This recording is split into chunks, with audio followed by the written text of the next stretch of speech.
رمضان پاکستان، رمضان پاکستان. أعوذ بالله من الشيطان الرجيم.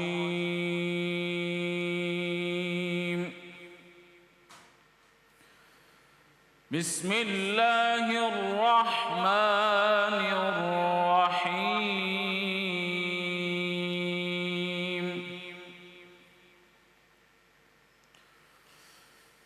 إنا فتحنا لك فتحا مبينا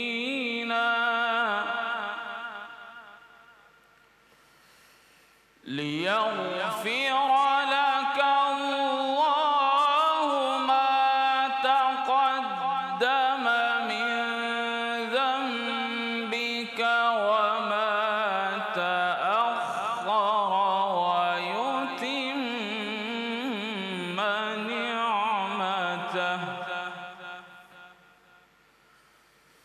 ويتم نعمته عليك ويهديك صراطا مستقيما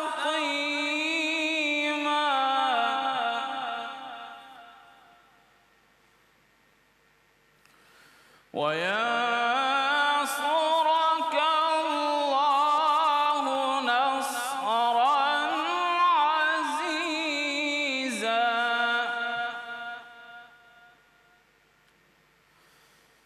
بسم الله الرحمن الرحيم.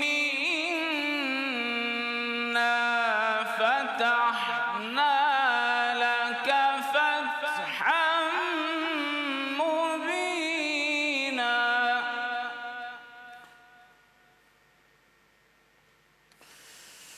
ليغفر لك الله ما تقدم من ذنبك وما تأخر ويتم نعمته عليك ويهديك صراطا مستقيما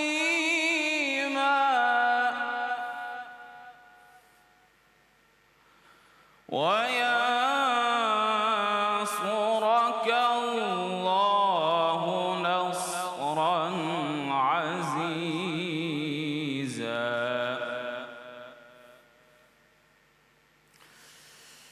هو الذي أنزل السكينة في قلوب المؤمنين ليزدادوا إيمانا مع إيمانهم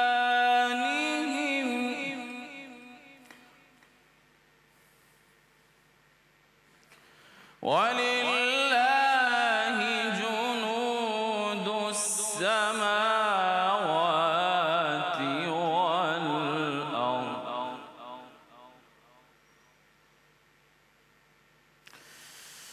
هو الذي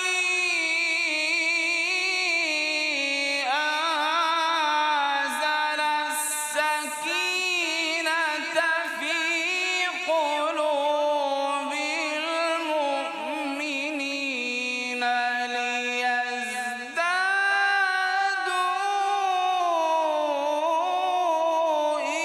إيمانا مع إيمانهم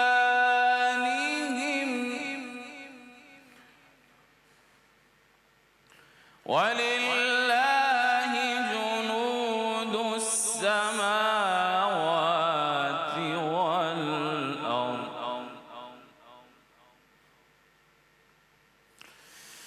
ولله جنود السماوات والأرض وكان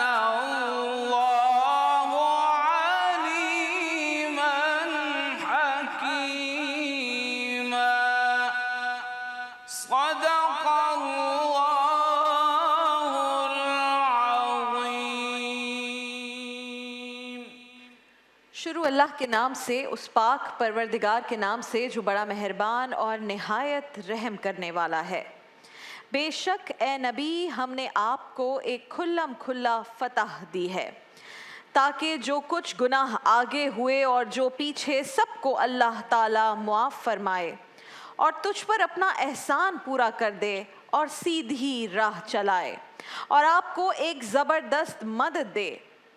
وہی ہے جس نے مسلمانوں کے دل میں سکون اور اطمینان ڈال دیا تاکہ اپنے ایمان کے ساتھ ہی ساتھ اور بھی ایمان میں بڑھ جائیں، اور آسمانوں اور زمین کے کل لشکر اللہ ہی کے ہیں اور اللہ تعالیٰ دانا با حکمت ہے۔ ناظرین کرام، تلاوت قرآن کریم اور سورہ فتح کی آیات کی تلاوت کی قاری شفقت اللہ قادری صاحب نے، اور اسی تلاوت قرآن کریم اور اس کے ترجمے کے ساتھ باقاعدہ آغاز ہوتا ہے الحمدللہ آج رمضان پاکستان کی 20ویں سحر نشریات کا۔ پاکستان ٹیلی ویژن پر پہلے روز سے آپ یہ دیکھ رہے ہیں رمضان پاکستان کی سحر اور افطار نشریات۔ مجھ ناچیز کو کہتے ہیں رابعہ انم، اور اس وقت پاکستان ٹیلی ویژن کی جتنے بھی ہماری آڈینس ہے، ناظرین ہیں جو اس وقت پاکستان کے کسی بھی بڑے شہر، کسی بھی چھوٹے یا بڑے گاؤں دیہات، پاکستان کے کسی بھی گلی کوچے سے، پاکستان کے کسی کونے سے، یا پھر پاکستان سے باہر کسی ملک میں اس وقت ہماری ٹرانسمیشن دیکھ رہے ہیں، یا پھر ہمارے ڈیجیٹل پلیٹ فارم، خاص کر آپ سب جانتے ہیں کہ یوٹیوب لائیو کے ذریعے ہماری یہ ٹرانسمیشن آپ گھروں میں بیٹھ کر بآسانی دیکھ سکتے ہیں۔ آپ تمام ہی لوگوں کو السلام علیکم ورحمۃ اللہ۔ ناظرین کرام، ہجرت مدینہ کے 6 سال بعد رسول اللہ صلی اللہ علیہ وآلہ وسلم اپنے صحابہ کے ہمراہ سفر پر نکلتے ہیں، اور وہ سفر ہے عمرے کی ادائیگی کی نیت سے۔ رسول اللہ صلی اللہ علیہ وآلہ وسلم مکہ کی جانب ہجرت کر رہے ہیں، اور رسول اللہ صلی اللہ علیہ وآلہ وسلم کے دل میں بے حد بے انتہا محبت ہے مکہ کے لیے، کیونکہ وہاں پر کعبہ شریف ہے۔ رسول اللہ صلی اللہ علیہ وآلہ وسلم اپنے اصحاب کے ساتھ جب روانہ ہیں تو حدیبیہ کے مقام پر آپ کو، آپ کے ساتھیوں کو قریش مکہ کی جانب سے روکا جاتا ہے، اور یہ واقعہ تو چونکہ بہت طویل ہے، اس کی بہت ساری باریکیاں ہیں، ڈیٹیلز ہیں، لیکن قصہ مختصر یوں کہ آپ کو عمرے کی ادائیگی سے روک دیا جاتا ہے، اور یہاں پر مسلمانوں کے درمیان اور کفار مکہ کے درمیان صلح حدیبیہ، جسے ہم سب جانتے ہیں، صلح حدیبیہ کا معاہدہ طے پاتا ہے، اور معاہدہ یہ ہوتا ہے کہ اب جو مسلمان رسول اللہ صلی اللہ علیہ وآلہ وسلم کے ساتھ اس نیت سے آئے ہیں کہ وہ مکہ پہنچیں گے اور وہاں پر عمرہ ادا کریں گے، انہیں عمرے کی ادائیگی سے منع کر دیا گیا۔ یہ صلح حدیبیہ تو ہو گیا، لیکن جو اصحاب ساتھ تھے، صحابہ کرام ساتھ تھے، ان میں سے بہت سے ایسے تھے جو بہت دل گرفتہ ہو گئے۔ اللہ رب العزت نے اس صلح کو فتح مبین کا نام بھی دیا، اور پھر معاملہ یہ ہوا کہ یہی معاہدہ بعد میں فتح مکہ کا بھی پیش خیمہ ثابت ہوا۔ اور ناظرین کرام، آج کا مبارک دن یعنی کہ 20 رمضان المبارک، فتح مبین، فتح مکہ کا بھی دن ہے۔ وہ دن ناظرین کرام جب رسول اللہ صلی اللہ علیہ وآلہ وسلم نے بغیر کسی جنگ و جدل کے اور اللہ کے کرم سے مکہ فتح کیا۔ سورہ الاسراء کی آیت اس موقع پر رسول اللہ نے تلاوت فرمائی اور کہا کہ حق آ گیا اور باطل مٹ گیا، اور باطل ہے ہی ایسی چیز جسے مٹنا ہے۔ ناظرین، فتح مکہ جو ہے وہ کسی ایک شہر کی فتح کا نام نہیں ہے، فتح مکہ دلوں کی فتح کا نام ہے۔ یہ وہ دن ہے جب اپنے جانی دشمنوں کو معاف کر دیا گیا، اور صرف معاف نہیں کیا گیا بلکہ ایسی عام معافی کا اعلان کیا گیا جس کی اگزامپل آپ کو تاریخ میں نہیں ملتی۔ ناظرین کرام، جو مثالی طرز عمل رسول اللہ صلی اللہ علیہ وآلہ وسلم اور پھر رسول اللہ کے حکم پر صحابہ کرام نے اپنایا، مسلمانوں نے اپنایا، جو آپ کے ساتھ لوگ موجود تھے، جو طرز عمل انہوں نے اپنایا، وہ مثالی ہے ناظرین کرام، اور انشاءاللہ رہتی دنیا تک یہ ایک نمونہ رہے گا۔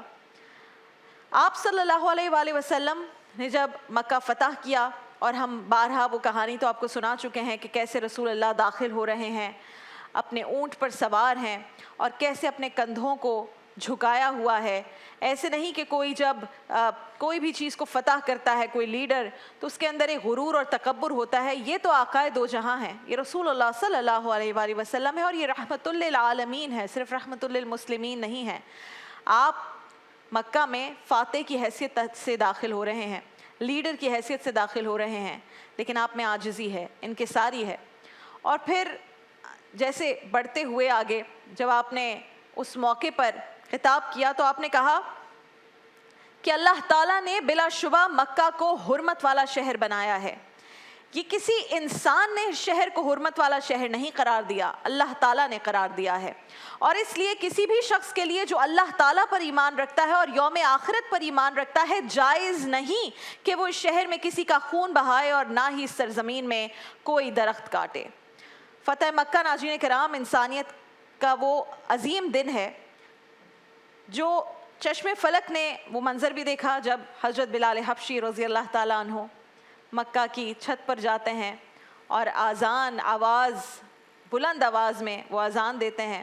اور کیا ہی وہ منظر تھا کہ جب رسول اللہ صلی اللہ علیہ وآلہ وسلم مکہ والوں سے دریافت کرتے ہیں کہ آج تمہیں مجھ سے کس معاملے کی توقع ہے, اور تمام لوگ جو آپ کے جانی دشمن تھے بہت سے یک زبان ہو کر عرض کرتے ہیں کہ آپ کریم ہیں, آپ کریم آباؤ اجداد کی اولاد ہیں, آپ سے رحم و کرم کے معاملے ہی کی امید ہے. اور آقائے دو جہاں محمد مصطفیٰ صلی اللہ علیہ وآلہ وسلم رحمت للعالمین فرماتے ہیں آج تم سے کوئی باز پرس نہ ہوگی, تم سب آزاد ہو. یہ دن ناظرین کرام ہمیں سمجھاتا ہے کہ طاقت کے زور پر ظلم کرنا آسان تو بہت ہے, لیکن انسانیت میں افضل یہ ہے کہ جب آپ کے پاس طاقت بھی ہو, فتح بھی ہو, لیڈرشپ بھی ہو, تو آپ کسی سے بدلہ نہ لیں, آپ عام معافی کا اعلان کریں, لوگوں کو معاف کریں. اور یہی وہ میسج ہے, یہی وہ فتح کا دن ہے جسے سننے کے بعد لوگ اسلام کی طرف کھچے چلے آئے, لوگ اٹریکٹ ہوئے کہ یہ کیا خصوصیت ہے, یہ کیا دل ہے, یہ کیا ہمت ہے کہ آپ نے کتنے پیارے انداز میں عام معافی کا اعلان کر دیا. آج انشاءاللہ اس ٹرانسمیشن میں یہی ذکر خیر رہے گا اور اپنے علماء کرام سے بھی اس سے متعلق تفصیلی گفتگو کریں گے انشاءاللہ اپنے سیگمنٹ میں. لیکن آپ سب جانتے ہیں ہماری سحر نشریات کا آغاز ہوتا ہے باقاعدہ قصیدہ بردہ شریف کے چند اشعار سے, جسے پیش کرتے ہیں قاری اسد الحق اور ثنا سید صاحبہ. آپ دونوں سے درخواست کے آئیں اور باقاعدہ ہماری اس 20ویں سحر نشریات کا آغاز کریں. گھروں میں موجود جو لوگ ہیں ان سے درخواست کہ جو اپنے حق میں دعا مانگیں. یہ ساعتیں ہوتی ہیں جس میں دعاؤں کی قبولیت کا وقت ہوتا ہے, اور یہ گھڑیاں بڑی افضل گھڑیاں ہیں. جب اپنے دلوں میں اپنے لیے دعا کریں تو میرے لیے, میری اس پوری ٹیم کے لیے جو آن کیمرہ ہوتی ہے, جو آف کیمرہ ہوتی ہے, دعا ضرور کریں, اور خاص کر دعا اس مملکت خداداد پاکستان کے لیے. بسم اللہ.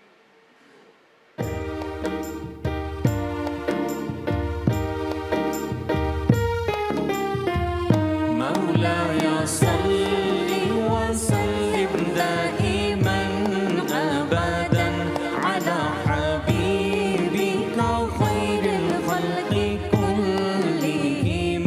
مولاي صل وسلم دائما أبدا على حبيبك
صل وسلم دائما أبدا على حبيبك خير الخلق كلهم مولاي صل وسلم دائما أبدا على حبيبك خير الخلق كلهم سبحان اللہ، بہت بہت شکریہ آپ دونوں کا ناظرین کرام۔ پہلے دن سے ہماری اس پہلی نشریات سے یہ ہمارے ساتھ ہیں قاری اسد الحق صاحب اور ثنا سید صاحبہ، اور روزانہ ہماری سحر نشریات کا باقاعدہ آغاز قصیدہ بردہ شریف کے چند اشعار سے ہوتا ہے، اور یہ بہت بابرکت کلام ہے، بابرکت اشعار ہوتے ہیں جو یہاں پر پیش کیے جاتے ہیں۔ ایک بریک پر جائیں گے ناظرین کرام، آپ سب جانتے ہیں۔ پہلی بریک کے بعد ہم واپس آتے ہیں اپنے وظائف کے سیگمنٹ کے ساتھ، جس میں موجود ہوتے ہیں آغا منہاج صاحب انشاءاللہ۔ تو ایک بریک پر جا رہے ہیں، ہماری یہ ٹرانسمیشن رمضان پاکستان جاری و ساری ہے۔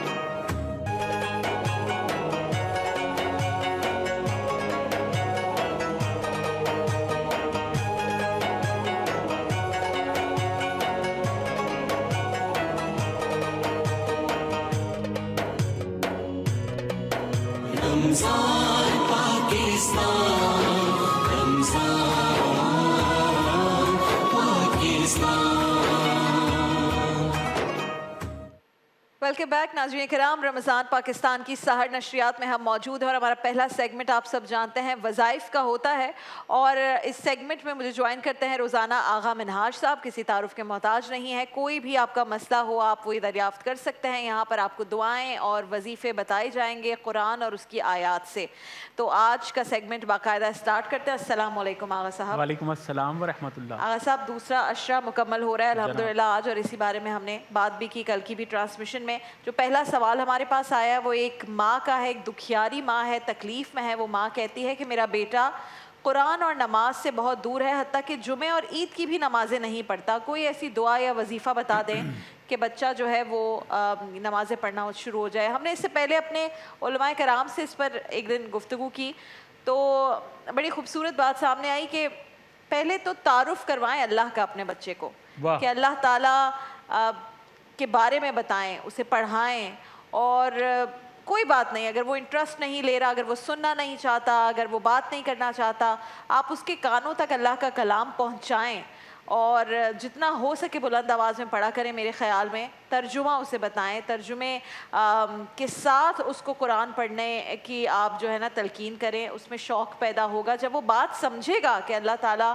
نے کیا کیا کہا ہے قرآن کریم میں، تو ہو سکتا ہے بہتری آئے۔ باقی وظائف کے لیے آغا صاحب کے پاس بچے کو پہلے نماز کی عادت ڈالنی چاہیے، اور اس کے بعد وہ عبادت میں خود بخود تبدیل ہو جاتا ہے۔ اور میں نے یہ دیکھا ہے کہ جب آپ بچوں کو بٹھا کر پیار و محبت سے سمجھاتے ہیں، ان کو انڈرسٹینڈ کرتے ہیں نا، تو ان کو بٹھا کر ان کی کاؤنسلنگ کرتے ہیں، ان کو بتاتے ہیں کہ نماز دین کا ستون ہے، نماز جنت کی کنجی ہے، نماز ایک ڈھال ہے، نماز حضور پاک صلی اللہ علیہ وسلم کی آنکھوں کی ٹھنڈک ہے، مرنے کے بعد پہلا جو سوال ہوگا وہ نماز کا ہوگا۔ ہم کو قرآن پاک میں متعدد بار سینکڑوں مرتبہ اللہ پاک نے نماز کا حکم دیا ہے۔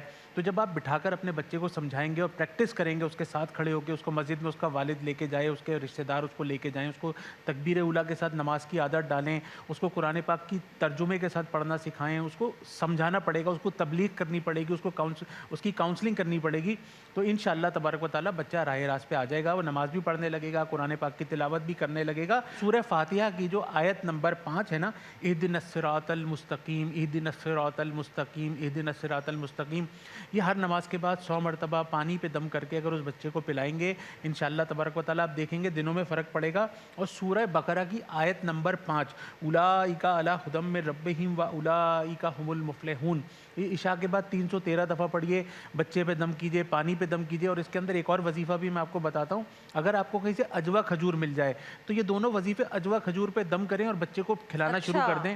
آپ یقین کریں وظائف کی برکتیں. پھر یہ اجوا جو کھجور ہے نا اس میں بے شمار خزانے چھپے ہوئے ہیں. اس میں ہمیں زیادہ تر ہم اس کو ہارٹ کے مریضوں کے لیے یا وال جن کے بند ہو جاتے ہیں ان کو کھولنے کے لیے اس کی گٹلیوں کا پاؤڈر کا بتاتے ہیں. لیکن اس کے خزانوں میں ایک یہ خزینہ بھی شامل ہے کہ آپ اجوا کھجور پہ دم کر کے ایسے لوگوں کو کھلائیں جو آپ کے کہنا نہ مانتے ہوں, بات نہ مانتے ہوں, تو انشاءاللہ تبارک و تعالیٰ آپ کو بہت فائدہ ہوگا. اچھا آغا صاحب, بہت سارے میرے پاس سوالات آتے ہیں کہ آغا صاحب سے پوچھیں جو وظائف یہ بتاتے ہیں, کچھ میں تو آپ الیبوریٹ کر دیتے ہیں کہ یہ اس نماز کے بعد پڑھیں یا اس وقت پڑھیں, کچھ میں آپ الیبوریٹ نہیں کرتے. تو جو دعائیں ہیں یا وظائف ہیں, یہ کرنے کا سب سے اچھا یا افضل وقت کون سا ہے, اور کیا کوئی ایسی خاص دعائیں ہیں جو کوئی بھی آپ کچھ بھی آپ نے مانگنا ہو تو آپ وہ وظائف ساتھ میں پڑھیں دعا کے, ایسا ہے؟ ہر وقت مانگنے کا ہے, ہر وقت.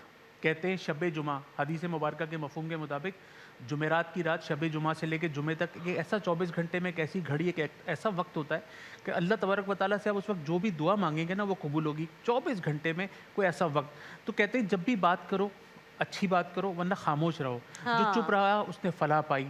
اور ہمارے یہاں جو مانگنے کے اوقات ہیں رمضان المبارک میں تو ہر وقت ہے, وقت سحر ہے, وقت افطار ہے. اور اس میں جو جمعے کے دن دونوں خطبوں کے درمیان جو وقت ہوتا ہے نا دعا مانگنے کا, بڑا آپ فوکس کر کے جائیں کہ یہ جمعے کی نماز میں پڑھنے کے لیے جا رہا ہوں, اور اس میں جو دو خطبے اس میں جو خطبے ہوتے ہیں دونوں خطبوں کے درمیان جب امام صاحب رکتے ہیں 10 سیکنڈ 15 سیکنڈ 20 سیکنڈ کے لیے, میں نے آزمایا ہوا ہے اور میں نے جتنوں کو کہا انہوں نے بھی آزمایا ہوا ہے. آپ کا فوکس ہونا چاہیے کہ جب میں اللہ تبارک و تعالیٰ سے یہ دعا مانگوں گا تو میری دعا اللہ تبارک و تعالیٰ ضرور قبول فرمائے گا, کیونکہ اس نے خود فرمایا ہے ادعونی استجب لکم کہ میں تم مجھ سے دعا مانگو میں تمہاری دعاؤں کو قبول کروں گا. تو جمعے کی دونوں خطبوں کے درمیان میں جب آپ دعا مانگیں گے قبول ہوگی. ہر نماز سے پہلے, ہر دعا سے پہلے درود پاک کا پڑھنا ایسا ہے جیسے اللہ تبارک و تعالیٰ کی بارگاہ میں درود پاک کے نذرانوں کے درمیان میں جب دعا جاتی ہے تو وہ ضرور قبول ہوتی ہے. اور دعا جو قبولیت کے 3 درجے ہوتے ہیں. پہلا درجہ یہ کہ جب آپ نے جو دعا مانگی وہ اسی وقت قبول ہو گئی. دوسرا یہ کہ کوئی بہت بڑی مصیبت, کوئی بہت بڑی پریشانی آنے والی تھی وہ ٹل گئی. اور تیسرا یہ کہ وہ آخرت کے لیے ذخیرہ ہو گئی. جب ہم مر کے اس دنیا میں جائیں گے تو جب وہاں پر ہم بڑے بڑے انبار دیکھیں گے نیکیوں کے تو ہم پوچھیں گے کہ یا رب العالمین یہ تو نیکیاں ہم نے کی نہیں ہیں.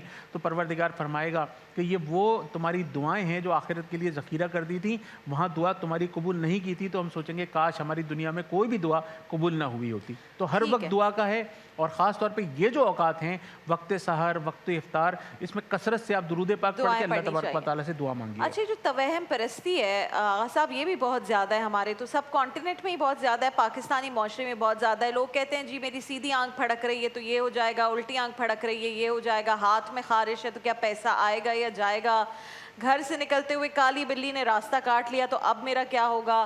تو یہ بہت سارے اس سے ملتے جلتے سوالات میرے پاس آتے ہیں, لیکن میں کوشش کرتی ہوں فلٹر کر کے آپ کے پاس لے کر آؤں. یہ جو لیکن آنکھیں پھڑکنے کا ہے یہ تو میرے خیال میں لوگوں کو بہت ہے. ہم نے جیسے توہم پرستی کہا, یہ انسان جو ہے وہ وہم کا شکار ہو جاتا ہے اور اس کے اندر اس کی کوئی حقیقت نہیں ہے. یہ آئی ٹویچنگ کہتے ہیں, آنکھوں کا پھڑکنا کہتے ہیں, مسل ویکنس کی وجہ سے ہوتا ہے. یہ جو ہمارے جو آنکھوں کے پٹھے ہوتے ہیں نا یہ ویک ہو جاتے ہیں تو اس کی وجہ سے بھی ہوتا ہے. یہ ڈپریشن اور اینزائٹی کی وجہ سے ہوتا ہے. جب آپ بہت زیادہ ڈپریشن اور اینزائٹی کا شکار ہوتے ہیں تو آپ کی رائٹ یا لیفٹ آئی جو ہے وہ ٹویچ کرنے لگتی ہے, پھڑکنے لگتی ہے. اچھا آنکھوں کی ایکسرسائز ہوتی ہے نا, کہتے ہیں بہت زور سے ایسے بند کرنا چاہیے اور پھر کھولنا چاہیے, پھر بند کرنا چاہیے. اس سے وہ جو ایک بلری سا ویژن ہوتا ہے وہ بھی ٹھیک ہو جاتا ہے. اس کی ایکسرسائز کا یہی طریقہ ہے, یہی ہے نا, بالکل ایسا ہے جو ہم لوگ نہیں کرتے عموماً. ہم نہیں کرتے. تو یہ کہ آپ کی جو آنکھوں کی جو پٹھے ہیں یہ کمزوری کی طرف ہیں, اچھے ڈاکٹر کو دکھانا چاہیے, اچھے کیلشیم اور وائٹامن ڈی کا استعمال کرنا چاہیے, دھوپ میں صبح بیٹھنا چاہیے, اور دہی کا استعمال زیادہ کرنا چاہیے اگر آپ کو اس سے کوئی الرجی وغیرہ نہ ہو. ورنہ دہی کے بارے میں نے یہ بہت مرتبہ سنا ہے, حکیم الامت فرمایا کرتے تھے کہ مجھے تو یقین نہیں آتا, حیرت ہوتی ہے اس بات پہ کہ دہی کھانے والا جو ہے وہ مر کیسے جاتا ہے, اس کو موت کیسے واقع ہو جاتی ہے. تو یہ کہ اس کے جو اچھا دہی تو گھر میں جمایا کریں. میں خواتین سے کہوں گی کہ پلیز دکانوں سے, کیونکہ اتنی آسان ہے, وہ آپ مٹی کا ایک وہ لے لیں پیالہ اور پھر آپ گھر میں کونڈا جو ہوتا ہے نا وہ آپ اس میں دہی جمائیں. میرے تو امی کے گھر میں جو ہے نا اسی طرح ہوتا ہے اور سب گھر میں ہی دہی جماتے ہیں, اور کیا اس کا ٹیسٹ ہوتا ہے, اتنی مزیدار وہ دہی ہوتی ہے. بلکہ اگر آپ نے ہماری شروع کی ٹرانسمیشنز دیکھی ہوں تو ڈاکٹر بلقیس صاحبہ نے کیفر دہی جو ہوتی ہے, جو کہ بہت مہنگی ملتی ہے, کیفر ملک اینڈ کیفر دہی, وہ بھی بنانا سکھائی کہ وہ کس طرح ہوتا ہے. بس انہوں نے کہا کہ اس میں ایک بیکٹیریا رہ جاتا ہے جو کہ گٹ کے لیے بہت اچھا ہے, لیکن اس میں آپ کو کرنا یہ کہ آپ کو بغیر بوائل کیے دودھ سے آپ وہ کیفر دہی بنائیں گے. وہ تھوڑی لکوڈی زیادہ ہوتی ہے, پانی زیادہ ہوتا ہے, but it's very good for your health. میری زندگی کا معمول ہے, مطلب I can not start my day without having a cup of yoghurt. میں روزانہ دہی کھاتی ہوں, اور کہ بال اچھے رہتے ہیں, آپ کے ناخن ہیلدی رہتے ہیں, آپ کی اسکن گلو کرتی ہے, آپ کا گٹ ٹھیک رہتا ہے. تو واقعی صحیح کہا آغا صاحب نے کہ اس کے بہت صحت کے فوائد ہیں. اچھا جی ایک اور تو یہ وظیفہ اس کا یہ ہے کہ جی. رات کو سوتے ہوئے سورہ فاتحہ آیت الکرسی چاروں کل سیکوینس کے ساتھ پڑھ کے اگر اپنے اوپر روزانہ دم کیا جائے, ہر نماز کے بعد دم کیا جائے, تو انشاءاللہ تبارک و تعالیٰ یہ وہم سے جو ہے نا, یہ وہم سے وہم کی نجات پریشانی مل سے جائے گا. آپ کو نجات تو مل یہ جاتی ہے. آنکھوں کا پھڑکنے کا کوئی وظیفہ نہیں ہے, یہ وہم سے وہم کے علاج نجات کا, جو توہم پرستی اس سے ویسے ہی منع کیا گیا اور دین میں کوئی گنجائش نہیں ہے اس کی.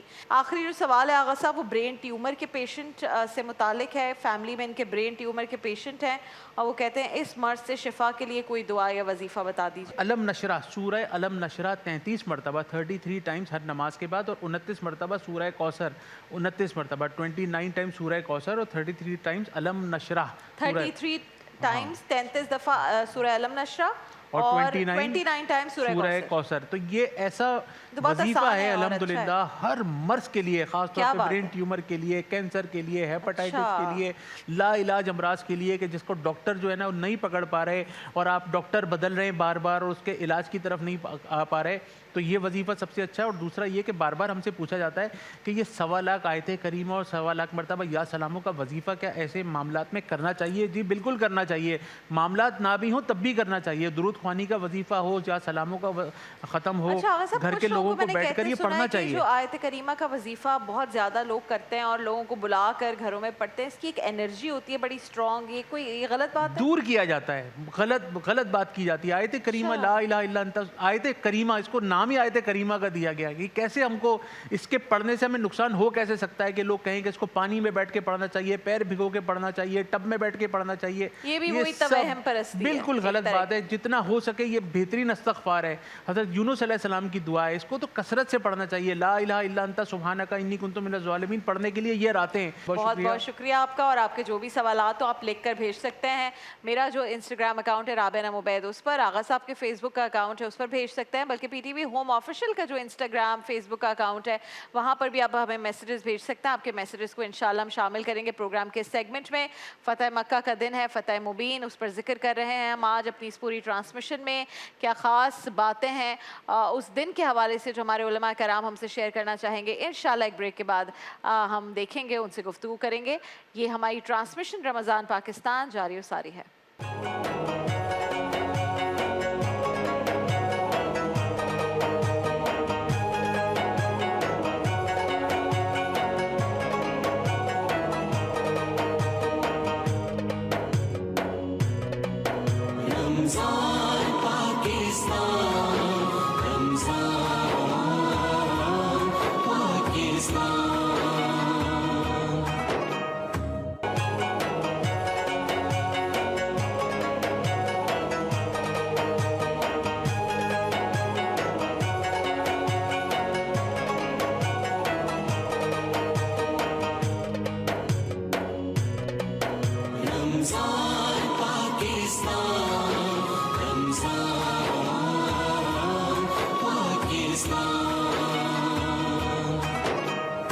ویلکم بیک ناظرین کرام, آپ سب جانتے ہیں کہ آج کا موضوع کیا ہے, ایک عظیم دن جس کے بارے میں آج ہم بات کر رہے ہیں. اور یہ دن اتنی ایگزامپل سیٹ کرتا ہے ہماری آج کی زندگیوں کے لیے, وہ جو طاقتور طاقت کے نشے میں کیا کچھ کرتے ہیں. اور اگر کوئی لیڈر جسے فتح مل جائے تو وہ سب سے پہلے یہ سوچتا ہے کہ جس نے میرے ساتھ غلط کیا میں اس سے بدلہ کیسے لوں. تو رسول اللہ صلی اللہ علیہ وآلہ وسلم نے فتح مکہ کے دن جو مثالیں قائم کیا, جس پر بات کریں گے. ہمارے علماء کرام کا یہ سیگمنٹ ہے, انشاءاللہ اس میں کلام بھی سنیں گے. ہمارے آپ سب جانتے ہیں اس ٹرانسمیشن کا باقاعدہ حصہ ہے پروفیسر ڈاکٹر محمد احمد قادری صاحب. السلام علیکم. مفتی ابو محمد صاحب ہمارے لیے خاص کراچی آتے ہیں اس ٹرانسمیشن کا حصہ بننے کے لیے. السلام علیکم مفتی صاحب. اور کسی تعارف کے محتاج نہیں ہیں, نعت گو شاعر ہیں, خوبصورت کلام پیش کرتے ہیں ہمیشہ, اور اتنی باریکی اور نزاکت اور سب میں کہوں گی کہ ان کی شاعری میں ہوتی ہے, لیکن پھر بھی اتنا سبق دے جاتی ہے, اتنا اچھا میسج دے جاتی ہے. بہت ہی خوبصورت شاعری بھی کرتے ہیں اور کلام بھی پڑھتے ہیں. شکیل مدنی صاحب, السلام علیکم شکیل بھائی.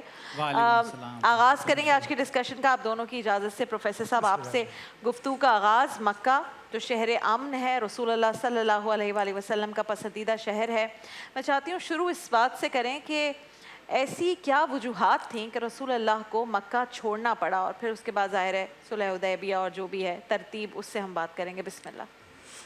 اعوذ باللہ من الشیطان الرجیم بسم اللہ الرحمن الرحیم مولا صلی وسلم دائما ابدا علی حبیبک خیر الخلق کلہم یا رب بالمصطفیٰ بلغ مقاصدنا واغفر لنا ما مضی یا واسع الکرم۔ مکہ یہ برکتوں والی زمین ہے، رحمتوں والی زمین ہے، انبیاء کی زمین ہے، اور انبیاء کا بچپن اور دعائیں، اور پھر اس کے بعد خانہ کعبہ کی تعمیر، اور اس کے بعد عبادتیں، اور پھر حضور سرور کشور رسالت کی ولادت کعبے کے ساتھ بالکل۔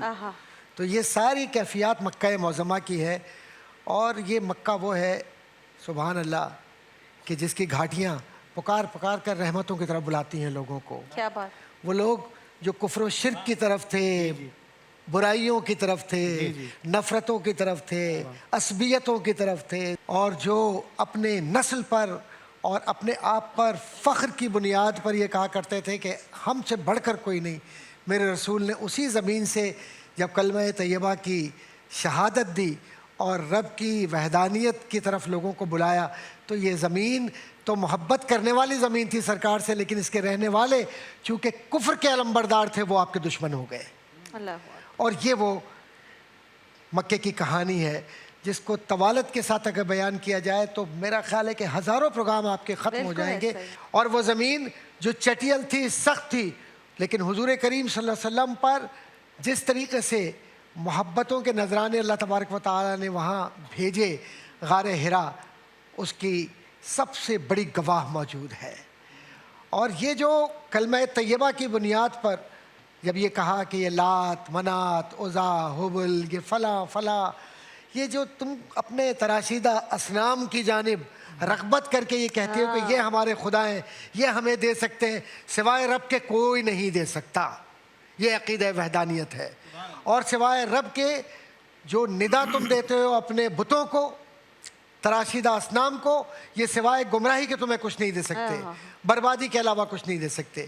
اور اس کے بعد جو تکالیف سرکار مدینہ صلی اللہ علیہ وآلہ وسلم کو ہوئی وہ سب واقف ہیں، اور آخر کے اندر حضور صلی اللہ علیہ وآلہ وسلم کو جس طرح سے ان حالات کی بنیاد پر جو مشکلات تھیں، اللہ تبارک و تعالیٰ کا حکم آیا، جیسے آپ کہتے ہیں حکم ہجرت، جی، کیونکہ اللہ کے نبی صلی اللہ علیہ وسلم اپنے عمل کی وجہ سے کوئی کام نہیں کرتے، وہ تو وما ینطق عن الہوی ان ہوا الا وحی یوحی، کہ اللہ جو حکم فرما دیتا ہے وہی وہ عمل کرتے ہیں۔ بدر کا معاملہ ہوا، اور بدر کے معاملات کے بعد مسلمانوں نے اپنی غیرت ایمانی کو جس طریقے سے محسوس کیا، وہ چند لوگ جو اللہ کی یقین دہانی پر اور رسول کریم صلی اللہ علیہ وسلم کی محبتوں کے ساتھ اپنی زندگیوں کو وقف کر رہے تھے، انہیں یہ پتا تھا کہ جب تک یہ مکہ اللہ کی وہ سرزمین جس کو ابراہیم اور اسماعیل نے آباد کیا نہیں بن جاتی، دین حنیف کا احیاء نہیں ہوگا۔ تو احیاء دین حنیف کے لیے اللہ تبارک و تعالیٰ نے جس طرح سے نبی کریم صلی اللہ علیہ وسلم کو حکم دیا، تو یہ مکہ فتح کرنے کے لیے نہیں گئے، اصل میں حضور تو اس زمین پر وحدانیت کی آبیاری اور رسالت کا پانی لگانے کے لیے گئے۔ کیا بات ہے، کیا بات ہے۔ اور جو تم کیفیت دیکھ رہے ہو ظاہری طور پر، اس میں تمہیں صرف ایک ہی بات، لا تثریب، تم پر کوئی زیادتی نہیں ہوگی، کوئی ذاتی نہیں۔ اذهبوا فانتم الطلقاء، جاؤ، چلے جاؤ، تمہیں تو ہم نے آزاد کر دیا، تمہیں تو ہم نے آزادی، صرف آزادی ان حالات سے نہیں دی ہے کہ کوئی حاکم آیا ہے محکوم پر۔ دیکھیے یہ تصور بھی اپنے ذہن سے نکال دیجئے کہ کوئی حاکم محکوم پر آ رہا تھا، یہ اللہ کا نبی آ رہا تھا، نبوت کا پیغام لے کر آ رہا تھا، قرآن ہاتھ میں تھامے آ رہا تھا، غار حرا کی اس روشنی کو لا کر دلوں میں منور کر رہا تھا کہ وہ شمع اجالا جس نے کیا، تو وہ جو شمع اجالا ہے وہ دلوں کو روشن کرنے کے لیے۔ اسی لیے حاکموں کا رویہ یہ ہوتا ہے کہ اگر ڈیگال کوئی اپنی 5th ریپبلک قائم کرتا ہے فرانس کے اندر تو وہ قتل عام کے بعد کرتا ہے، لیکن جب میرے رسول انقلاب زمانہ کو دکھانے کے لیے اور لوگوں کو بتلانے کے لیے قرآن ہاتھ میں تھامے اور اپنی زبان فیض ترجمان سے اسلامی اخوت کا پیغام لے کر آتے ہیں، تو وہ یہ کہتے ہیں کہ جاؤ تم سب آزاد ہو۔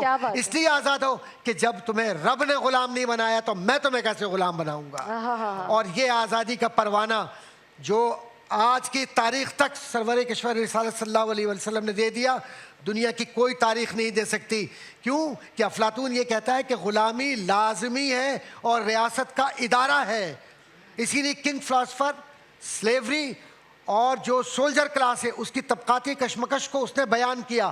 ارسطو کہتا ہے کہ غلامی نہ ہو تو ریاست نہیں ہے، لیکن میرے نبی یہ کہتے ہیں کہ جب تک اللہ کا کلام نہ ہو، کلمہ نہ ہو، اور جب تک محمد پر ایمان نہ ہو اور اس کے لائے ہوئے قرآن پر عمل نہ ہو، اس وقت تک کوئی ادارہ نہیں بن سکتا، کیونکہ زمین نہیں بلکہ قلب کی زمین ایمان کی حرارت کے لیے، تاکہ اس کی زراعت میں وہ کچھ نکلے کہ جس کا پھل کھا کر لوگ حلال و حرام میں تمیز کر سکیں۔ قرآن لا تقنطوا من رحمت اللہ کہہ کر یہ کہتا ہے حالات کچھ بھی ہوئے نبی، تمہیں گھر سے نکال دیا جائے، تم ہجرت کر جاؤ، تمہیں حبشہ میں تنگ کیا جائے، تمہارے ماننے والوں کو زمین پر کسی طریقے سے بھی گھسیٹ کر تکلیفیں دی جائیں، لیکن جو احد کے ماننے والے ہیں وہ احمد کے بھی ماننے والے ہوں گے، اور جب احمد کو اور احد کو ملا دیتے ہیں تو لا الہ الا محمد رسول اللہ بن جاتا ہے۔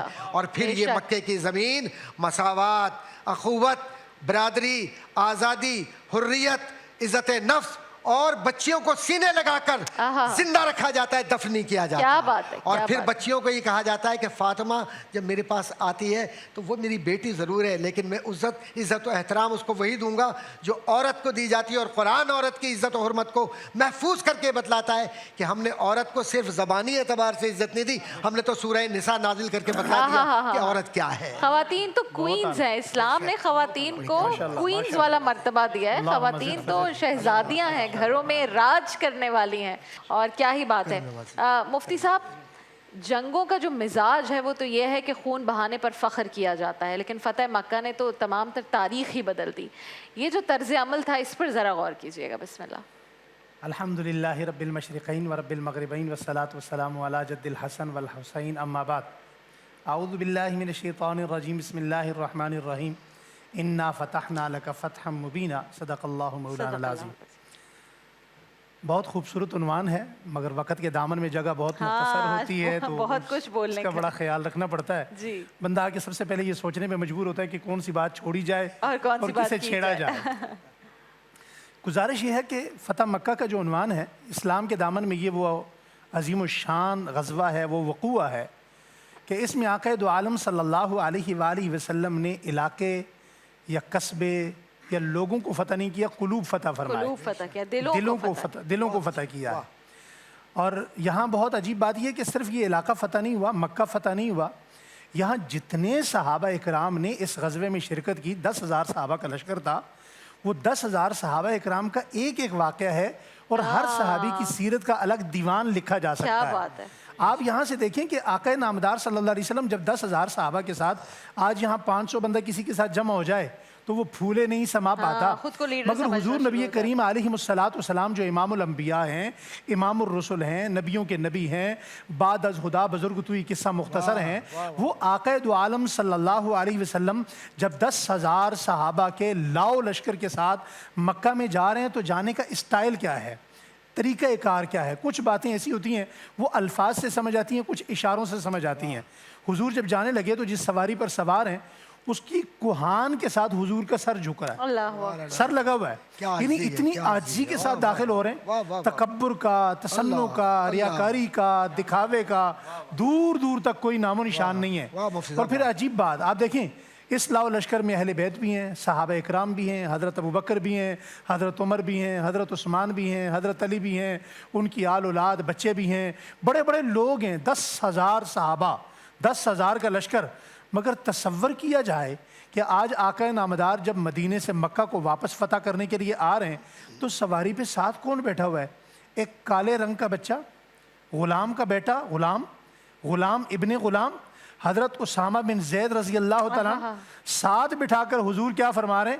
فرمایا آج میں غلام کو عزت دے رہا ہوں۔ جس سرزمین پہ غلام کی کوئی عزت نہیں تھی، اچھا ایک غلام کو ساتھ لے کر آئے، ابو بکر پیدل چل رہے ہیں، اپنے غلام کا بیٹا ساتھ سواری پہ بیٹھا ہوا ہے۔ مجھے آپ تھوڑا سا یہاں بتا دیجئے کہ یہاں بڑی بڑی سیلیبریٹی ہیں، بڑی بڑی پرسنالٹی ہیں، کیا یہ کسی اپنے گھر کے ملازم کے بچے کو اپنی ذاتی گاڑی میں بٹھانا پسند کریں گے؟ ساتھ اس حضرت اسامہ کو بٹھا کر حضور جب مکہ میں داخل ہوئے، صرف اسی پہ ختم نہیں، ایک وہ غلام ہے جسے ساتھ بٹھایا ہوا ہے، دوسرا وہ غلام ہے جب مکہ میں داخل ہوئے اذان کا وقت ہوا تو چاروں طرف دیکھا، کیا بات ہے، چاروں طرف دیکھا، فرمایا بلال کہاں ہے؟ کیا بات ہے، بلال کو بلایا، جی یا رسول اللہ میں حاضر۔ فرمایا بلال آج آپ اذان دیں گے؟ فرمایا یا رسول اللہ اذان دوں گا کہاں؟ فرمایا کعبے کی چھت پہ۔ یا رسول اللہ کعبے کی چھت پہ؟ فرمایا بلال آج میں وہ منظر دیکھنا چاہتا ہوں کہ اسی کعبے میں کبھی تمہیں آسمان کی طرف سر اٹھانے کی اجازت نہیں تھی، تم نے کبھی جی بھر کے آسمان نہیں دیکھا، تم نے اس مکہ میں کبھی جی بھر کے سورج نہیں دیکھا، آج تم مکہ کے اوپر کھڑے ہو کر اذان دو گے اور یہ جتنے لوگ ہیں یہاں کھڑے ہیں یہ تمہیں سر اٹھا کے دیکھیں گے۔ آج بلال اتنا بلند ہو چکا ہے کہ سب کو گردن اور نظریں اٹھا کے بلال کو دیکھنا پڑ رہا ہے، اسی پہ بس نہیں۔ میں نے عرض کیا یہاں رابعہ بہن کہ ہر صحابی کی سیرت کا یہاں الگ پہلو ہے، جس صحابی کو آپ دیکھیں گے مکہ المکرمہ میں بڑے بڑے بت ہیں، سارے گرانے کا حکم دیا، جاء الحق وزہق الباطل ان الباطل کان زہوقا، کہتے ہوئے بتوں کو گراتے گئے۔ کچھ بت ایسے تھے جو بڑے لمبے تھے، حضور نے کیا کیا، یہ بات سننے والی ہے، فرمایا علی آپ تشریف لائیں۔ فرمایا جی یا رسول اللہ حاضر۔ فرمایا آج آپ میرے کندھوں پہ آئیں گے، ان بتوں کو گرائیں گے۔ فرمایا یا رسول اللہ آپ میرے کندھوں پہ آ جائیں۔ فرمایا علی میں جانتا ہوں آپ مجھے اٹھا سکتے ہیں، لیکن آج آپ میرے کندھوں پہ آئیں گے۔ اب حکم کے پابند تھے حضرت علی جو حضور کے کندھوں پہ آئے، اللہ اکبر سبحان اللہ۔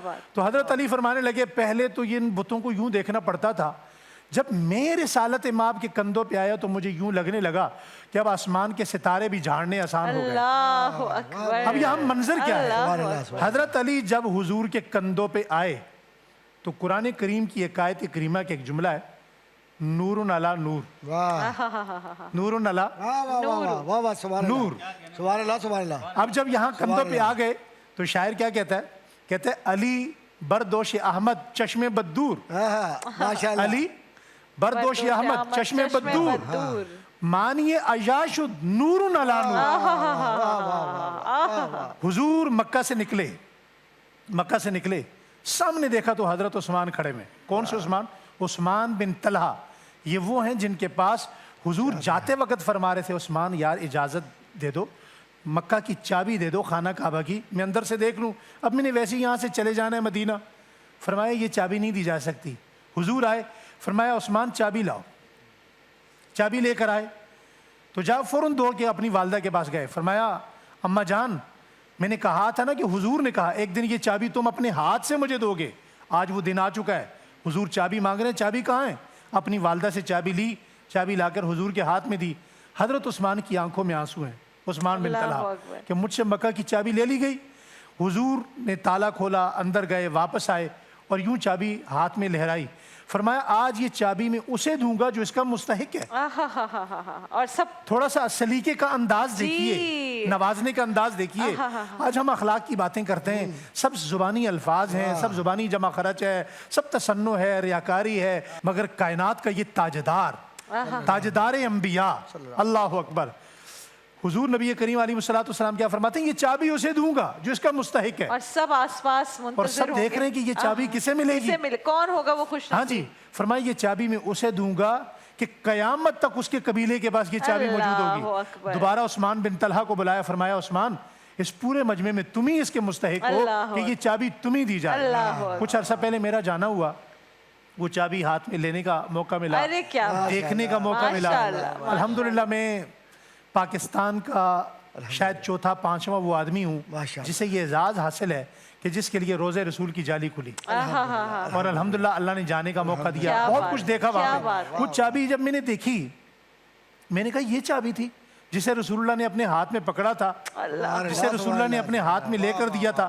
اور دیکھیں صرف بات یہاں ختم نہیں ہو جاتی، حضور نبی کریم علیہ الصلوۃ والسلام کو ایک صحابی نے بتایا یا رسول اللہ صحابہ اکرام کی تلواریں باہر آ رہی ہیں۔ جب مکہ میں داخل ہونے لگے فرمایا تلواریں باہر آنے لگی ہیں۔ حضور نے فرمایا میری سواری روکی جائے۔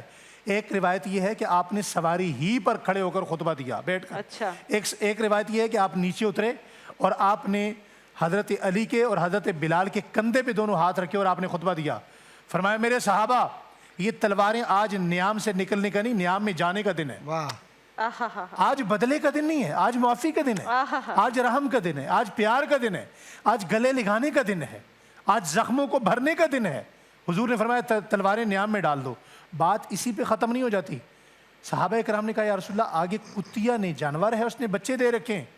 فرمایا صحابہ سے کہو یہاں رک کر اپنے قافلے کا رخ موڑ لو۔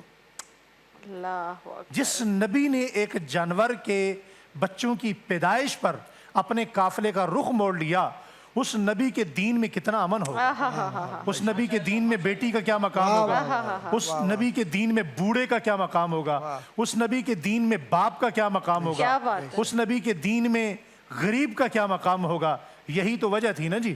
حضرت بلال رضی اللہ تعالیٰ عنہ جب بہت مارا گیا وحشی بن حرب نے، مارتے مارتے مارتے مارتے وہ تھک گیا، اس نے کہا بلال دیکھو تم بھی کالے ہو، میں بھی کالا ہوں، تمہارا رنگ بھی ایسا ہے جیسا میرا ہے، تم بھی غلام ہو میں بھی غلام ہوں، تو مار کھا رہا ہے میں تمہیں مار رہا ہوں، تو بھی اسی آقا کا پابند ہے میں بھی اسی آقا کا پابند ہوں، تم بدل کیوں نہیں جاتے، تھوڑی دیر کے لیے اس کلمے کو چھوڑ کیوں نہیں لیتے؟ لیکن حضرت بلال نے جو جواب دیا اس جواب سے آج سیکھنے کی ضرورت ہے۔ حضرت بلال نے کہا میں جانتا ہوں تو بھی غلام ہے میں بھی غلام ہوں، تو بھی بیگانہ ہے میں بھی بیگانہ ہوں، تیرا رنگ بھی کالا ہے میرا رنگ بھی کالا ہے، تیرا کام بھی غلامی ہے میرا کام بھی غلامی ہے، ہمارے اسٹیٹس میں ظاہری اسٹیٹس میں کوئی فرق نہیں ہے، لیکن تیرا میرا دل ایک جیسا نہیں، تیرا میرا دل ایک جیسا نہیں ہے۔ حضور نے دلوں کو فتح کیا ہے، تو آج ظاہری تبدیلی کے بجائے دلوں کو تبدیل کرنے کی ضرورت ہے۔ لیکن حضور نے دل جھکائے تو قیامت تک حضور کا نام بھی ہے، حضور کے غلام بھی ہیں۔ دلوں کو بدلنے کی ضرورت ہے، کیا بات ہے، دلوں کو بدلنے کی ضرورت ہے۔ شکیل بھائی آپ سے کلام کی درخواست۔ ماشاءاللہ ماشاءاللہ کیا بات ہے۔ صلی علی نبینا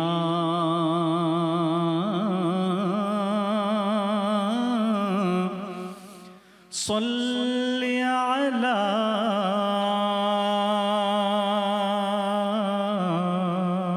محمد۔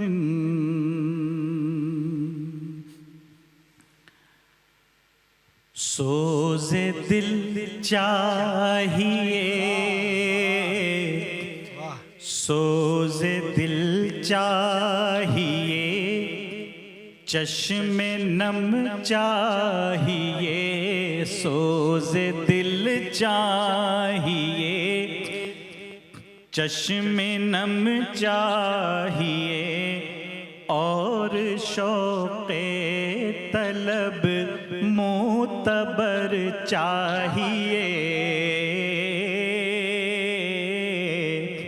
ہو میسر مدینے کی گلیاں اگر ہو میسر مدینے کی گلیاں اگر آنکھ کافی نہیں ہے نظر چاہیے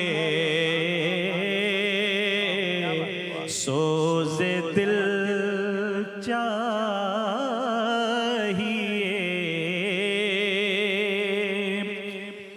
ان کی محفل کے آداب کچھ اور ہیں لب کشائی کی جرت مناسب نہیں ان کی محفل کے آداب کچھ اور ہیں لب کشائی کی جرت مناسب نہیں کیونکہ ان کے دربار میں ان کے دربار میں التجا کے لیے جنبش لب نہیں چشم تر چاہیے ان کے دربار میں التجا کے لیے جنبش لب چشم تر چاہیے سوز دل چاہیے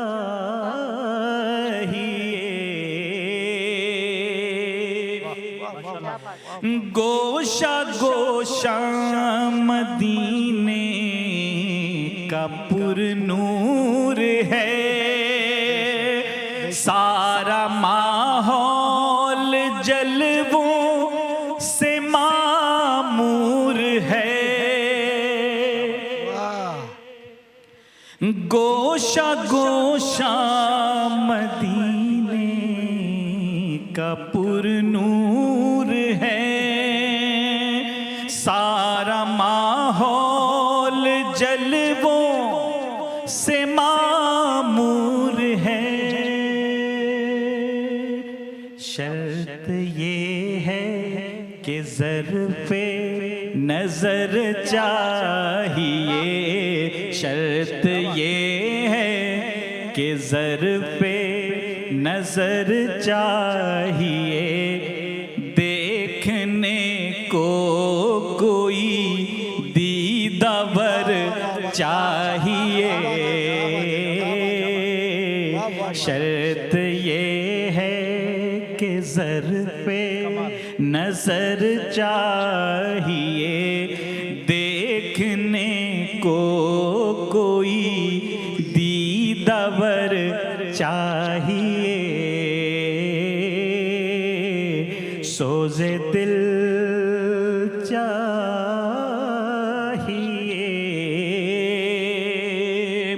اور مقطع پیش کرتا ہوں مدحت شاہ کون و مکان کے لیے صرف لفظ و بیان کا سہارا نہ لو مدحت شاہ کون و مکان کے لیے صرف لفظ و بیان کا سہارا نہ لو فن شعری ہے اقبال اپنی جگہ فن شعری ہے اقبال اپنی جگہ نعت کہنے کو خون جگر چاہیے فن شعری ہے اقبال اپنی جگہ نعت کہنے کو خون جگر چاہیے سوز دل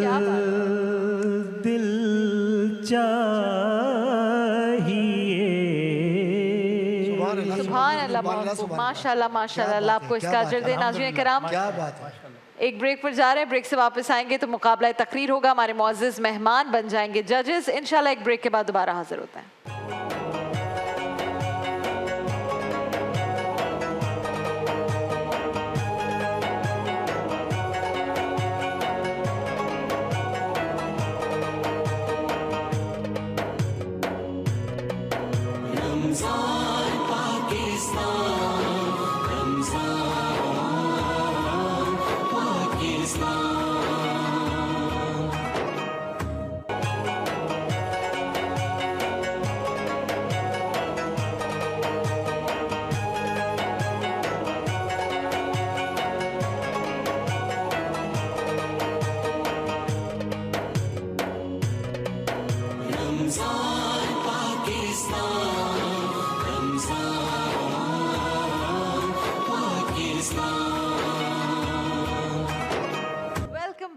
رمضان پاکستان میں ایک بار پھر خوش آمدید اور آج تو بھائی ہمارے مقابلہ تقریر میں اتنے بڑے بڑے سے ہمارے کنٹیسٹنٹس آئے ہیں جو کہتے ہیں نا چھوٹا پیکٹ بڑا دھماکہ آج مجھے لگ رہا ہے وہی ہونے جا رہا ہے تو آج جناب تقریری مقابلے کا آغاز کریں گے آج ہمارا ٹاپک ہے دیار عشق میں اپنا مقام پیدا کر اتنا مشکل ٹاپک اتنے چھوٹے سے بیبیز کے لیے. السلام علیکم. کیا بات ہے بھائی, آپ لوگ تیار ہیں؟ ٹھیک ہے, کیا بات ہے جی, الحمدللہ. کیا بات ہے. عبد الباسط آئیے, پہلی تقریر آپ کی ہوگی, بسم اللہ کیجئے. بسم اللہ الرحمن الرحیم. جو گر گیا تیری نظر میں اسے تلاش کر, جو باہر نہ ملے اسے اندر تلاش کر, جو تجھ کو تیری ذات سے باہر نکال دے, دشتے جنوں میں ایسا قلندر تلاش کر. جناب اعلیٰ, واہ واہ واہ, کمال ہے. یہ عنوان نہیں, ایک کلیہ حیات ہے. یہ موضوع نہیں, ایک کنجی ہے. یہ ایک امرت رس ہے جو مائیں اپنے شیرخواروں کو پلاتی ہیں. یہ ایک نصیحت ہے جو باپ اپنی اولاد کو ہر لقمے کے ساتھ دیتا ہے. سجاد وقار, موضوع گفتار جہاں تازہ کی بے مثال پکار و للکار ہے, جس کو صدائے الغار کہنا چاہوں گا. دیار عشق میں اپنا مقام پیدا کر, خون قلب کو گرما گرما کر, ذہنی اور روحانی بیداری کو لمحہ لمحہ اس طرح بیدار کر رہی ہے کہ دھر ظاہر باطن اور زمن میں نام پیدا نہیں ہوتا, بلکہ دیار عشق میں اپنا نام پیدا کر جاتا ہے.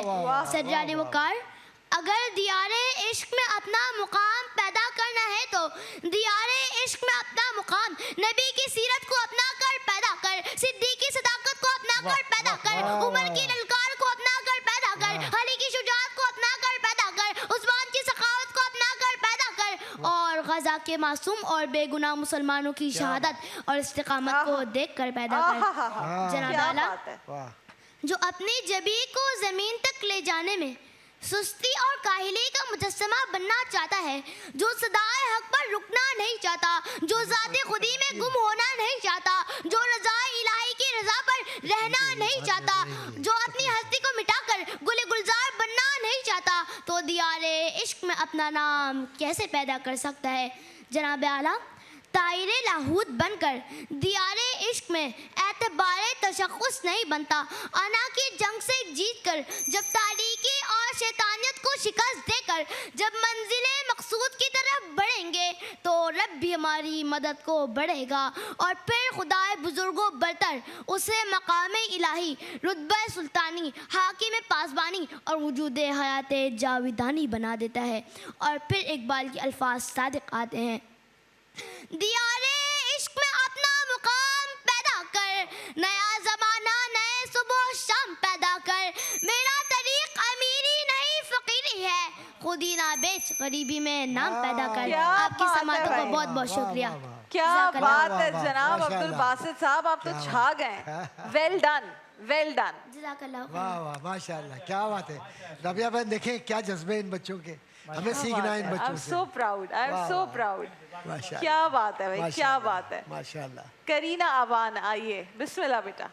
ماشاء اللہ. بسم اللہ. جہد مسلسل کا علم لے کر میدان عمل میں اترنے والوں کو زمانہ وہ رفعتیں عطا کرتا ہے کہ افلاک بھی رش کرنے لگتے ہیں. صدر علی وقار, مورخ کا قلم صدیوں بعد بھی ایسے لوگوں کو خراج تحسین پیش کرتا ہے جو دیار عشق میں اپنا مقام آپ پیدا کرتے ہوئے نیا زمانہ نئے صبح و شام پیدا کرنے کا ہنر جانتے ہیں. مگر وائے ناکامی کہ اب کے ہم جذبہ ایمانی اور عشق جیسی عظیم دولت بھی لٹا چکے ہیں. یہی وجہ ہے کہ ہمارا معاشرہ معاشی و معاشرتی, علمی و تہذیبی اقدار کھو چکا ہے. آج ہمیں غربت و افلاس اپنے شکنجے میں جکڑ رہی ہے. ستم کی سیاہ رات طویل سے طویل تر ہوتی جا رہی ہے. ہم سستی اور کاہلی کی چادر اوڑھے تاریکیوں میں گرتے چلے جا رہے ہیں. سو یہی وقت عمل ہے کہ کوئی اٹھے اور دیار عشق میں آفتاب تازہ کی کرنوں کی صورت نمودار ہو. کوئی تو ہو جو جہان سنگ و خشت کے بجائے جہان تازہ کی فکر کرے. کوئی تو ہو جو آنکھوں میں عشق رسول کا جمال سجائے. صلاح الدین ایوبی کی صورت غزہ میں کٹتے فلسطینیوں کا مسیحا بنے.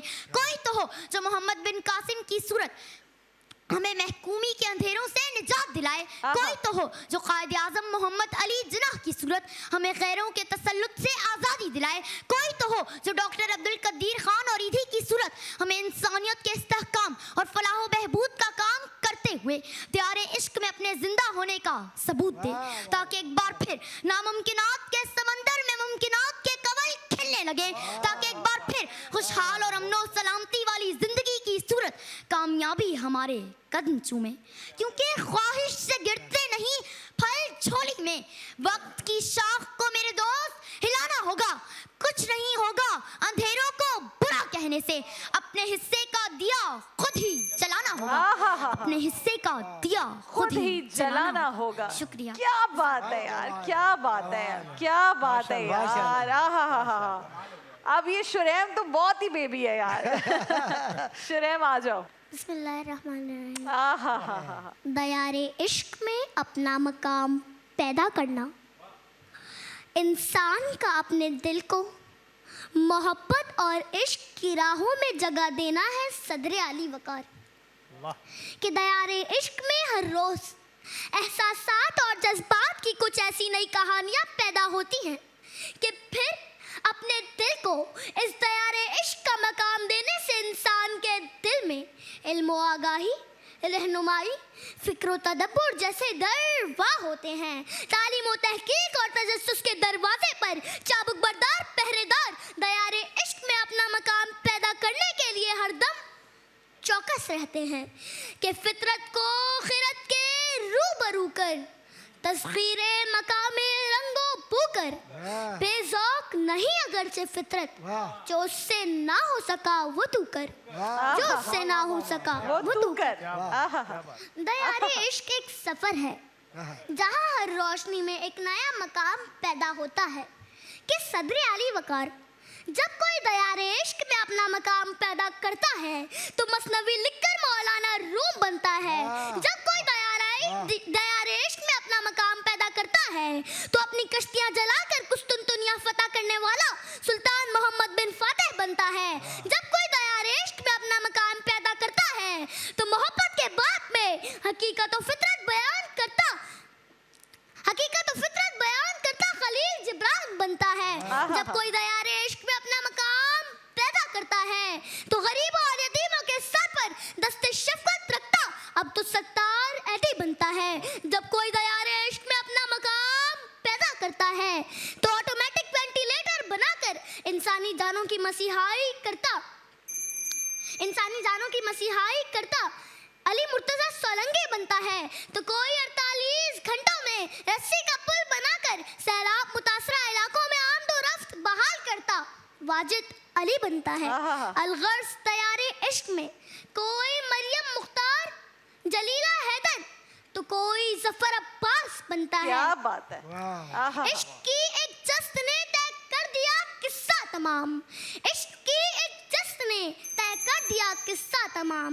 اس زمین و آسماں کو بے قرار سمجھاتا میں, اس زمین و آسماں کو بے قرار سمجھاتا میں. شکریہ. کیا بات ہے بھائی, کیا بات ہے. آج ہم کیسے کوئی چیز اناؤنس کر سکتے ہیں. کیا بات ہے بھائی. تو جناب عبد الباسط, کرینہ, اوان, شریم, اب تینوں ادھر آ جاؤ میرے پاس. ماشاءاللہ. ہم ججز سے پوچھیں گے وہ کیا کہتے ہیں, لیکن پہلے آپ ادھر تو آ جاؤ نا میرے پاس. مجھے بھی تو یہ حق ملنا چاہیے نا کہ میں آپ لوگوں سے پیار کر سکوں. کیا بات ہے بھائی, بتائیے. رابعہ بہن, سچ بات تو یہ ہے کہ اتنی حسین تقریریں اور تلفظات اتنے اچھے کہ جی چاہتا ہے کہ آغاز بسم اللہ سنتے ہی رہیں. بسم اللہ الرحمن الرحیم پڑھ کر جو آغاز کیا, انہوں نے بڑوں کو یہ بتلا دیا کہ بیٹا بغیر بسم اللہ کے برکت نہیں ہوتی. کیا بات ہے, کیا بات. میرا تو یہ خیال ہے کہ سارے اصول اپنی جگہ پر, لیکن ان ننھے دلوں کا نا دل توڑیں گے نہیں ہم. میری خواہش یہ ہے کہ ان تینوں کو اول ہی کہیں. نہیں, اور تینوں نے بہترین اس لیے نہیں کہ ہم چھوٹی عمر کی وجہ سے کہہ رہے ہیں, لیکن تینوں نے ایکولی اچھی تقاریر. تینوں بہترین. مائک شکیل بھائی, مائک. بسم اللہ الرحمن الرحیم. یہ بچے میرے دیش کا مستقبل. کوئی کچھ بھی کہے, ذرا نم ہو تو یہ مٹی بڑی زرخیز ہے. کیا بات. ان بچوں کو دیکھ کر لگتا ہے کہ پاکستان کا مستقبل بہت روشن ہے انشاءاللہ. And credit goes to their parents مفتی صاحب کہ انہوں نے صحیح راہ پر ان کو لے کر آئے. آج کل کافی سارے پروگرامات میں ہم ڈیبیٹ سن رہے ہیں. یہ بچے آج کے فیصلے میں میری نظر میں ایکولی ونرز ہیں. شکیل بھائی کو مبارکباد دے دیجئے. ماں باپ یہاں موجود ہیں, مائیں تو موجود ہیں, مجھے نظر آئے. شکیل بھائی کیا کہیں گے؟ میں یہ کہنا چاہوں گا کہ ماشاءاللہ مجھے تو بے انتہا خوشی ہوئی ہے اس بات پر کہ یہ ان کی عمر دیکھیں اور اس قدر مضبوط محاوروں کے ساتھ استعاروں کا استعمال کیا. میں اس پہ بڑا غور کیا ہے میں نے. تو آؤٹ اسٹینڈنگ گفتگو آؤٹ اسٹینڈنگ، بالکل بالکل جناب. آپ وہاں دیکھیں، آپ کو پورا پاکستان دیکھ رہا ہے. عبد الباسط صاحب، کرینہ اوان اور شریم، آپ تینوں آج کے ونرز ہیں. تو آپ لوگوں کو بہت بہت مبارک ہو. آپ لوگوں کے ساتھ کیا کیا جا رہا ہے ذرا لسٹ بہت لمبی ہے بھائی. نیو یارک پیزا، پیزا پسند ہے تینوں کو؟ پیزا کے واؤچرز جا رہے ہیں بھائی، فری میں پیزا ملے گا. پھر نزوا کے تحائف جا رہے ہیں. فاسٹ بلیک کوبرا کے تحائف ہیں. طفل بیبی ڈائپرز کے تحائف، ویسے بیبی ڈائپرز کی عمر سے بڑے ہو گئے ہیں لیکن چھوٹے بیبیز بھی تو گھر میں ہوں گے نا. تو طفل بیبی ڈائپرز کے تحائف ہیں. پنجند جے ڈاٹ کا برانڈ ہے، اس کی جانب سے تحائف ہیں. احسن الکلام جناب، یہ ہے ایک بہت بہترین چیز، یہ بھی پاکستان کی ہے. تو میں کہتی ہوں کہ آپ برتھ ڈیز پر جب جائیں یہ گفٹ کیا کریں. یہ بچوں کی دینی اور اخلاقی تربیت کے لیے ایک بہترین ڈیوائس ہے. اس کو معلم ٹیب کہا جاتا ہے. اور اس میں بچوں کو کیونکہ شوق ہے نا آج کل فون یوز کرنا ہے، تو آپ بچوں کو یہ گفٹ کریں. یہ جب وہ سنیں گے ان کو احادیث مبارکہ، سٹوریز جو انبیاء کی ہیں وہ انہیں سننے کو ملیں گی. پھر وہ اس میں قرآن پڑھ سکتے ہیں، سیکھ سکتے ہیں. سو دس از ون ٹیب جس میں آپ کو یہ ساری چیزیں ملیں گی. اسپیشل اس کے فیچرز ہیں کہ بچوں کو وضو کیسے کرنا ہے، آسان نماز بچوں کے لیے اس میں بتائی گئی ہے، بیسکس آف اسلام بتائے گئے ہیں، قرآنک سورز ہیں جو بچے بار بار سن کر یاد کر سکتے ہیں، سیرت نبوی کے اوپر اس میں باقاعدہ ہے. بیسٹ اس کی ساؤنڈ کوالٹی بہت اچھی ہے، ملٹی میڈیا کلرز بہت اچھے ہیں جس سے بچے بڑا اٹریکٹ ہوں گے کہ وہ یہ یوز کریں گے. تو احسن الکلام ان بچوں کے ساتھ جا رہا ہے. کورل جیولز کی جانب سے تحائف ہیں آپ کی امی کے لیے. مزیدار حلیم امی ابو کے لیے. حمزہ کلیکشن ابو کے لیے. اور کیو ایم ایس ڈیجیٹل بھی آپ کے ساتھ جا رہا ہے. تو بھائی آپ لوگوں کو بہت مبارک ہو اینڈ کنگریچولیشنز. اینڈ ہمیشہ ایسے ہی رہنا، اماں ابا کو مجبور کر دینا کہ وہ کوئی اور چیز کے بارے میں نہ سوچیں. بس کہیں بھائی انہوں نے ڈیبیٹر بننا ہے، بڑا ہوسٹ بننا ہے، یا پھر معلم بننا ہے اور دین کی بات کرنی ہے انشاءاللہ. ٹھیک ہے، ڈن ہو گیا؟ چلو تھینک یو بیٹا، بہت بہت شکریہ. شکیل بھائی آپ سے کلام کی درخواست، تو پھر ہم اس سیگمنٹ کے اختتام پر پہنچیں گے. بسم اللہ. شایان نبی کیسے کوئی مدح سرا ہو، سرکار کی توصیف کا حق کیسے ادا ہو، سرکار کی توصیف کا حق کیسے ادا ہو. شایان نبی کیسے کوئی مدح سرا ہو، ہادی کوئی ایسا جو صداقت ہو سراپا، ہادی کوئی ایسا جو صداقت ہو سراپا، مصلح کوئی ایسا جو امانت میں کھرا ہو، مصلح کوئی ایسا جو امانت میں کھرا ہو، امی کوئی ایسا جو معلم ہو جہاں کا، بے زر کوئی ایسا جو شہ ہر دو سرا ہو، بے زر کوئی ایسا جو شہ ہر دو سرا ہو،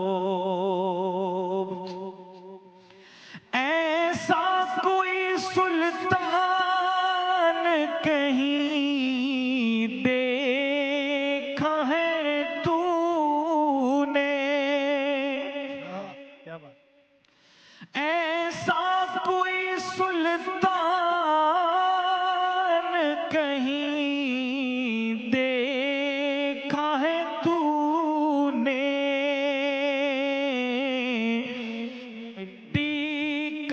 دیا جس کے شبستان میں جلا ہو، مٹی کا دیا جس کے شبستان میں جلا ہو، شایان نبی کیسے کوئی مدح سرا ہو، سرکار کی توصیف کا حق کیسے ادا ہو۔ بھائی بہت ہی خوبصورت کلام۔ ہم چونکہ اس سیگمنٹ کے اختتام پر جا رہے ہیں، مفتی صاحب میں آپ سے پوچھنا چاہوں گی، ہم آخری عشرے میں داخل ہو رہے ہیں، کوئی خاص دعائیں، وظائف جو لوگوں کو اپنے اس آخری عشرے کی عبادتوں میں شامل کرنے چاہیے، اور کیا کچھ اپنی زندگیوں کا حصہ بنا لینا چاہیے، کیونکہ اب بہت جلد ہم سے یہ ماہ مبارک رخصت ہونے جا رہا ہے، تو بہت ساری عادات، میں کہتی ہوں یہ ہمارا جو ہے نا تربیتی کیمپ ہے رمضان، تو اس تربیتی کیمپ میں ایسی کیا چیزیں سیکھ لیں اور پلو سے باندھ لیں اپنے، جو کہ ہمارے زندگیوں میں ہمارے کام آئے انشاءاللہ۔ بسم اللہ الرحمن الرحیم میں بہت اختصار کے ساتھ ایک دو باتیں عرض کروں گا۔ ایک تو رمضان مبارک کا زیادہ وقت گزر چکا، تھوڑا باقی رہ گیا، میری گزارش یہ ہے کہ جتنے لمحات رہ چکے ہیں یہ بہت قیمتی لمحات، بالکل اللہ تعالیٰ سب کو لمبی زندگی دے، ممکن ہو آئندہ سال ہمیں نصیب نہ ہو، مگر اس کا ایک ایک لمحہ اتنا قیمتی ہے۔ حدیث مبارکہ میں آتا ہے کہ اگر کسی مردے سے پوچھا جائے کہ وہ اٹھ کر کسی چیز کی تمنا کرے، اسے زندگی دی جائے تو وہ کیا کرے گا، تو عرض کیا گیا، فرمایا گیا کہ وہ ایک روزہ رکھنے کی تمنا کرے گا۔ اللہ اکبر۔ تو روزے کا پورا بھرپور اہتمام کریں، اور اہتمام کے ساتھ ساتھ ایک چیز، چونکہ ہمارا پورا ملک اس وقت ذہنی ڈپریشن کا شکار ہے، پریشان ہے، تو اس کے لیے میں عرض کروں گا کہ آپ یہاں بہت سارے وظائف پڑھتے بھی ہوں گے، سنتے بھی ہوں گے، لیکن رمضان مبارک میں چونکہ ہر چیز کا ثواب بڑھ جاتا ہے، 70 سے بھی پلس ہو جاتا ہے، تو آپ کثرت کے ساتھ استغفار کا اہتمام کریں۔ بالکل۔ حدیث مبارکہ میں آتا ہے من لزم الاستغفار جعل اللہ لہ من کل ضیق مخرجا ومن کل ہم خرجا ورزقہ من حیث لا یحتسب۔ جو بندہ کثرت سے اہتمام کرتا ہے استغفار کا، اللہ تعالیٰ اس کے 3 کام بناتے ہیں، اور یہ حدیث قدسی ہے۔ 3 کام کون سے ہیں؟ اللہ تعالیٰ کہتے ہیں اس کے بنے ہوئے کام کو میں خراب نہیں ہونے دوں گا، جو کام وہ بنانا چاہتا ہے اس سے نہیں بنتا، اللہ تعالیٰ کہتے ہیں وہ بگڑا ہوا کام بھی میں بناؤں گا۔ نمبر 3 ورزقہ من حیث لا یحتسب، پاکیزہ طیب رزق وہاں سے دوں گا جہاں سے اس کا گمان بھی نہیں ہوگا۔ اور اس کے ساتھ ایک اور چیز، دعاؤں کا بہت زیادہ اہتمام کریں۔ ہمارے ہاں دعاؤں کا بالکل اہتمام نہیں ہوتا، ہم فرضی اور وہ بالکل روایتی یوں ہاتھ اٹھاتے ہیں، پتہ ہی نہیں چل رہا ہوتا کس سے مانگنا ہوتا ہے۔ تو دعاؤں کا بہترین طریقہ کار یہ ہے کہ آپ رمضان میں تنہائی کا اہتمام کریں، بند کمرے میں بیٹھیں، لائٹ بند کریں، اور پھر اپنے اوپر ایک کپڑا ڈال دیں تاکہ آپ کو کوئی نہ دیکھے، اور پھر تنہائی میں بیٹھیں اور اپنے رب سے لمبی باتیں کریں، لمبی لمبی دعائیں کریں، اور دوسروں کا گریبان پکڑنے کے بجائے تھوڑی دیر کے لیے اپنے گریبان میں ہاتھ ڈالیں، آپ کو بہت سارے سوالات کے جواب مل جائیں گے۔ اور میرے خیال میں جب آپ کے یہ آنسو نکلیں گے تو آپ کو کہیں اور رونا نہیں پڑے گا۔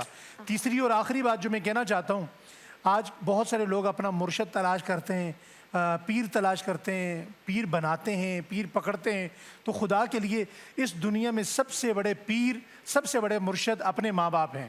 اگر آپ اللہ کو راضی کرنا چاہتے ہیں، سخط الرب و سخط الوالد، رضی الرب و رضی الوالد، اللہ نے کہا ہے تم جو مرضی بن جاؤ، تم بہت بڑے وقت کے فقیہ بن جاؤ، عالم بن جاؤ، اگر تمہارے والدین تم سے ناراض ہیں تو اللہ کہتا ہے میں بھی ناراض ہوں، اور رضی الرب، تمہارے والدین تم سے راضی ہیں تو اللہ کہتا ہے میں بھی تم سے راضی ہوں۔ اپنے والدین کے پاس بیٹھیں، انہیں وقت دیں، تھوڑی دیر کے لیے ان کی اشکشوئی کریں، ان کے پیر دبائیں، ان کی زیارت کریں، ان کے پاس بیٹھیں، آپ کے سارے غم دور ہو جائیں انشاءاللہ۔ اور والدین کو راضی کرنے کا ان سے پوچھیں جن کے والدین ان سے راضی نہیں تھے اور وہ دنیا سے چلے گئے، جو تکلیف ان کے دل میں رہ جاتی ہے، اور میں نے دیکھے ایسے بڑے بڑے لوگ جن کے پاس دنیا جہان کی سب دولت ہے، سب آسائش ہیں، وہ کہتے ہیں میری ماں مجھ سے ناراض تھی، میری ماں نے مجھ سے صحیح بات نہیں کی مرنے سے پہلے. تو ان لوگوں سے پوچھیں انہیں کتنی قدر ہے ماں باپ کو راضی کرنے کی. ماں باپ کی قدر کریں. میں تو اپنی ماں کا اگر چہرہ نہ دیکھوں, میں اپنے والد صاحب کے سامنے سر نہ جھکاؤں کہ مجھے دعا دیں, میرا دن نہیں گزرتا. میں تو مجھے لگتا ہے کہ میں جو کچھ بھی ہوں, میں آج جس جگہ پر ہوں, یہ میری والدہ کی اور میرے والد صاحب کی دعا ہے. میرے والد صاحب میرے لیے ہاتھ اٹھا کر دعا کرتے ہیں, اگلے دن میرے بگڑے کام بن جاتے ہیں. تو اپنے والدین کی میں تو کہتی ہوں ٹانگیں دبائیں, پاؤں دبائیں. میں تو درد نہیں بھی ہو رہا ہوتا تو میں کہتی ہوں کہ بھائی یہ مجھ سے کروا لیں پلیز, میرا بھلا ہو جائے گا. تو پلیز انہیں بہت پیار کریں, انہیں بہت پیار بھری نظروں سے دیکھا کریں, ان کی صحت کا خیال رکھیں.